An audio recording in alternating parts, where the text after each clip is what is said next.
কোথা থেকে এসেছেন দাদা? দমদম থেকে। দমদম থেকে? কলকাতা? কলকাতা দমদম। কেন আপনাদের তো কাকুর কাছে আছে ওখানে আগে? না, আমরা দমদম এখানেই আমাদের শুনছি ভালো, এখানে সবকিছুই ভালো হয়। আচ্ছা, ভালো সবাই হয়। আসে, ভালো হয়। আপনার সামনে তো অলৌকিক কিছু ঘটনা শুনলেন, ক্যান্সার হ্যাঁ, ভালো হয়ে হ্যাঁ, গেছে। সবে, হ্যাঁ, সবে শুনলেন তো? হ্যাঁ, শুনেছি। ক্যান্সার ভালো হয়ে গেছে। হ্যাঁ, শুনলাম।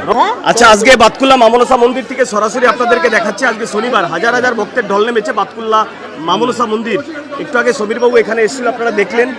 বিভিন্ন জন এখানে কিন্তু আশীর্বাদ দিতে আসে, এমনটাই জাগ্রত রাজনৈতিক ব্যক্তিত্বরাও কিন্তু আজকে এখানে এসছে মামনসার আশীর্বাদ নেবার জন্য। আশীর্বাদ নিয়ে গেলেন সমীর বাবু, আপনাদেরকে ডিসপ্লেতে দেখাচ্ছি। জয় মা মনসা, সবার মঙ্গল হোক, সবাই ভালো থাকুন, সুস্থ থাকুন, নিজের খেয়াল রাখুন। জয় মা মনসা, বাতকুল্লা মামনসা মন্দির থেকে সরাসরি আজকে দেখুন কত লোক ভক্তের ঢল নেমেছে বাতকুল্লা মামনসা মন্দিরে। দেখুন একবার বাতকুল্লা মামনসা মন্দিরটা একবার দেখুন, কত লোক।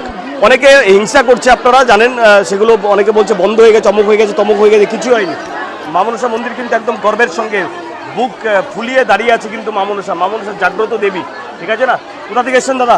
দমদম থেকে। দমদম থেকে? কলকাতা? কলকাতা দমদম। কেন আপনাদের তো কাকুর কাছে আছে ওখানে আগে? না, আমরা দমদম এখানেই আমাদের শুনছি ভালো, এখানে সবকিছুই ভালো হয়। আচ্ছা, ভালো সবাই হয়। আসে, ভালো হয়। আপনার সামনে তো অলৌকিক কিছু ঘটনা শুনলেন, ক্যান্সার হ্যাঁ, ভালো হয়ে হ্যাঁ, গেছে। সবে, হ্যাঁ, সবে শুনলেন তো? হ্যাঁ, শুনেছি। ক্যান্সার ভালো হয়ে গেছে। হ্যাঁ, শুনলাম। রোগ ব্যাধি ভালো হয়ে গেছে, আপনারা হ্যাঁ, শুনলেন তো? শুনেছি। গুড, ভালো থাকবেন। জয় মা মনসা, জয় মা বাতকুল্লা মনসা, মামনসা জয় মন্দির। মা মনসা।